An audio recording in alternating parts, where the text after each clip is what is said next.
they see 3 remaining children, including a boy shackled to his bed, thick chains on his wrist, another set of thick chains on his ankle. He has been this way for weeks.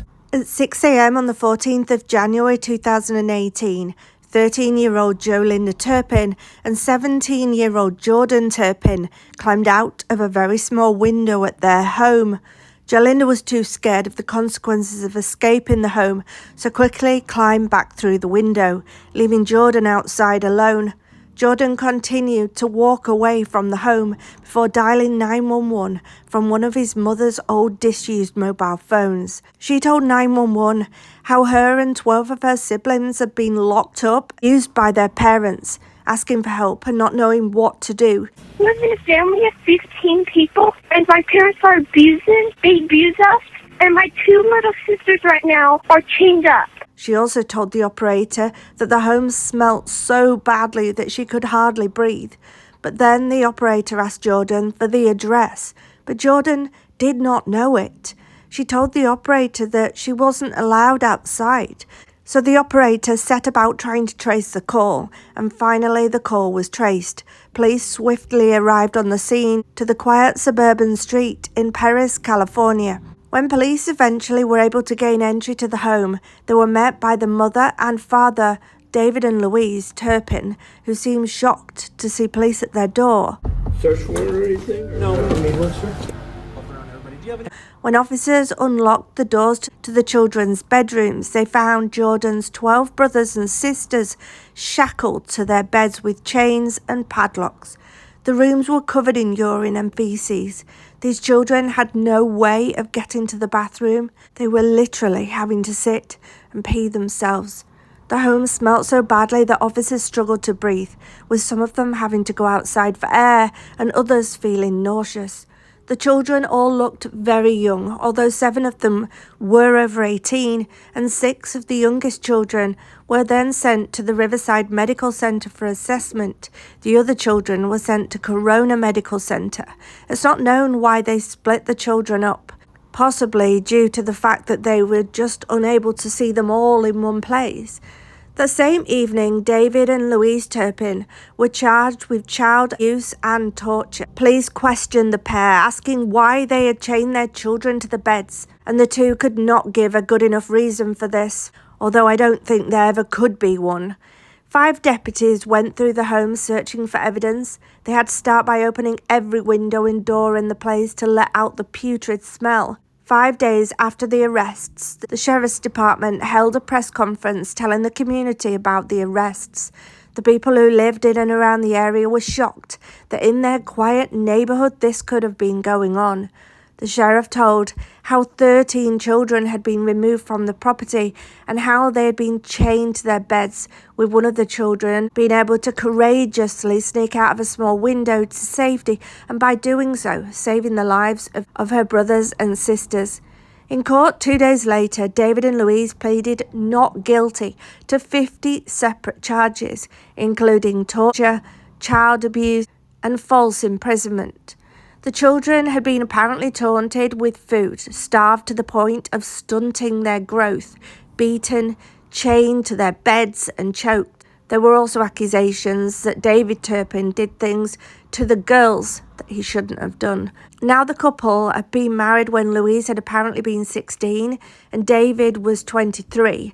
The grandparents of the children spoke out to say that they were completely shocked by these allegations and they had no clue that any of this was happening behind closed doors.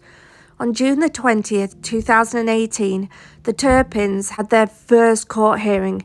The preliminary hearing before the judge was to hear some of the evidence in order to get an indictment. The 911 call was played and photos of the children chained to their beds were shown to the judge. Of course, the judge felt that there was enough evidence to take this case to court. The Turpins were held until this case was heard. Now, their bail was set at $9 million for Mrs. Turpin, $12 million for David Turpin, and they were remanded in custody. Now evidence started to be heard.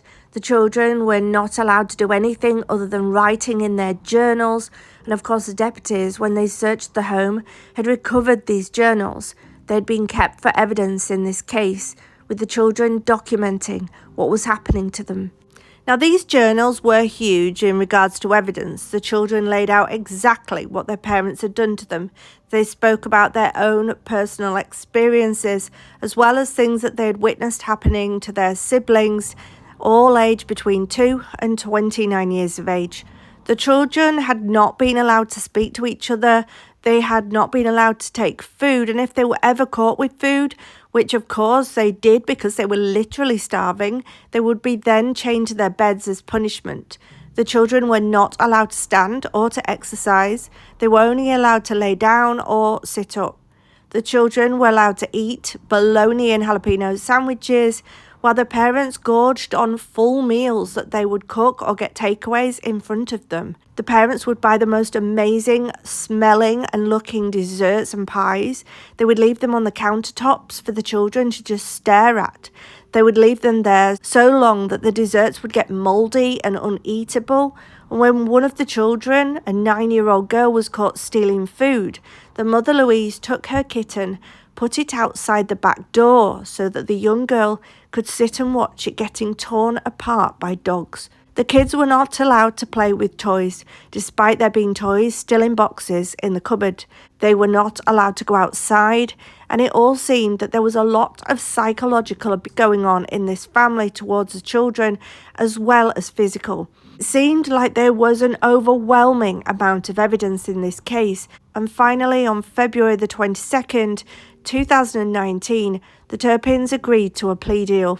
They agreed to admit to 1 count of torture, 4 counts of false imprisonment, 6 counts of cruelty to a dependent adult, and 3 counts of willful child cruelty.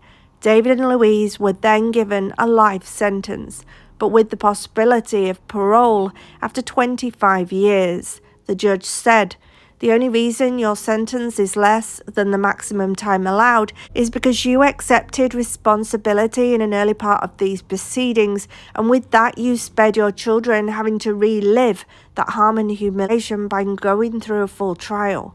10 of the children have 10-year restraining orders against their parents, and 2 have 5-year restraining orders. No phone calls, no letters, nothing. Several of the children are now living on their own, while some are living in group homes, with 6 of the youngest now being adopted by other families. The children regularly all meet and come together as a family. Most of the children refuse to allow what happened to them ruin their lives and plan to fill their lives with happiness and good memories. They're going to school or to college, some are getting their GEDs. They ride public transport, they ride bicycles, and they enjoy the outdoors. They want people to know that they are survivors, that they are young, happy, healthy adults doing normal things and living their lives just as we do.